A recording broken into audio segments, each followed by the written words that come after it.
सबका जय मसीह की। देखेंगे इब्रानियों 4 का 12 पद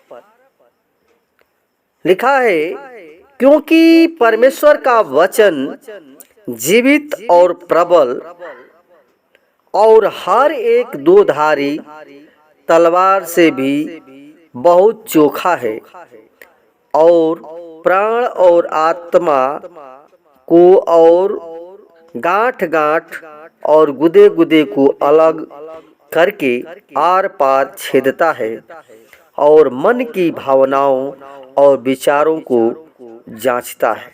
आमीन। प्रिय भाई बहनों, परमेश्वर का दास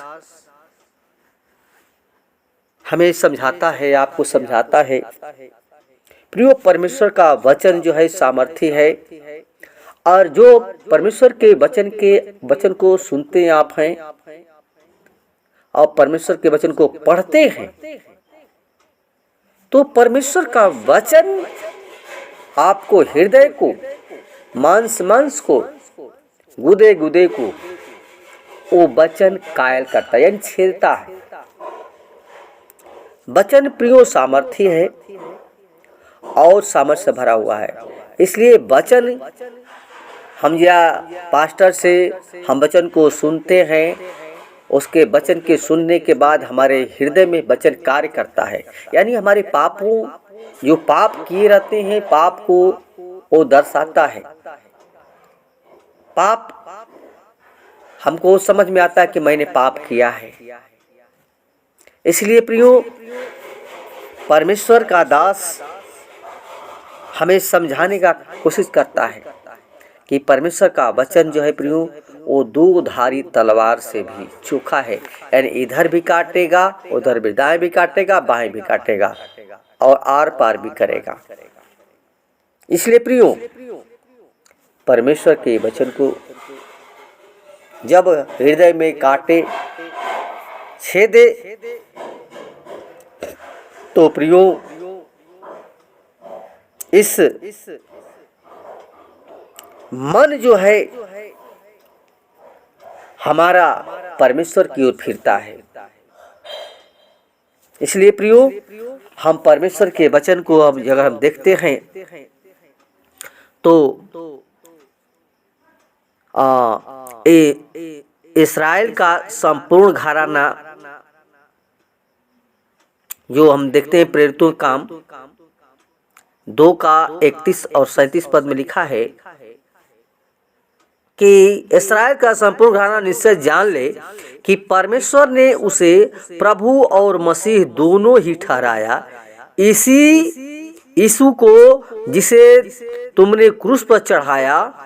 उन्होंने जब यह सुना तो उनके हृदय छिद गए और वे पतरस तथा अन्य प्रेरितों से पूछने लगे कि भाइयों, हम क्या करें।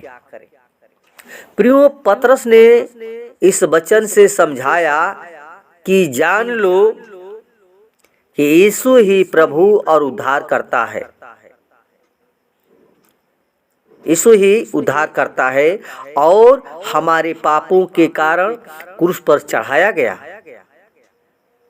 और जो यीशु मसीह है वो निष्कलंक, निर्दोष और निष्पाप, वो परमेश्वर का मेमना था। वह क्रूस पर मारा गया, गाड़ा गया और तीसरे दिन मृतकों में से जी उठा। उसने प्रियो जी उठ करके शैतान, जो परमेश्वर का शत्रु है, उस पर विजय प्राप्त की और वह मृतकों में से जी उठने के बाद 40 दिन के बाद स्वर्ग में उठा लिया गया। अब वह पिता के दाहिनी ओर बैठा है और वह फिर आएगा। वो वादा करके गया है कि मैं जा रहा हूं तुम्हारे जगह तैयार करने, मैं फिर आऊंगा और साथ तुम्हें ले जाऊंगा, ताकि जहां मैं रहूं वहां तुम भी रहो। यानी परमेश्वर यीशु मसीह हमारा न्याय करने आएगा, वो आने वाला है। और इन परमेश्वर के वचनों को सुनकर लोगों के हृदय छिद गए और वे पश्चाताप से भर गए और परमेश्वर के वचन को सुनकर और पतरस से पूछने लगे कि हम क्या करें। प्रियो, परमेश्वर का वचन मनुष्य के हृदय को आर पार छेद कर पश्चाताप से भर मन के अंदर विश्वास पैदा करता है। भरे मन के अंदर वो विश्वास पैदा करता है। जैसा कि फिलिप्पुस ने जब खोजे को परमेश्वर का वचन सुनाया तो उसके हृदय में विश्वास उत्पन्न हुआ और उसने बाइबल में से यह प्रश्न वचन पढ़ा और समझाया। अगर देखते हैं यशायाह 53 का 7 पद में लिखा है कि वह बध होने वाली भेड़ के समान ले जाया गया और जैसे मेमना ऊन कतरने वालों के सामने चुपचाप रहता है वैसे ही उसने भी अपना मुंह न खोला। परमेश्वर अपना मुंह प्रियो हमारे लिए नहीं खोला। इसलिए खोजे के हृदय में परमेश्वर के वचन ने ऐसा काम किया। उसने कहा कि मैं विश्वास करता हूं कि यीशु मसीह परमेश्वर का पुत्र है और बपतिस्मा लिया।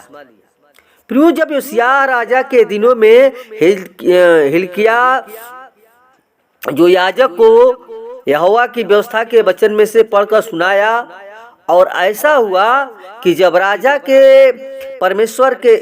ने परमेश्वर के वचनों को सुना तो उसने अपने वस्त्र फाड़े यानी पश्चाताप किया। और प्रियो, हमारे पूर्वजों ने परमेश्वर की आज्ञा का पालन नहीं किया और वे सच्चे परमेश्वर को छोड़ करके और पराये देवताओं की मूर्ति बनाकर उनकी उपासना करने लगे, जिससे परमेश्वर का जो प्रकोप था, कोप था, वो क्या हो गया, बढ़ गया।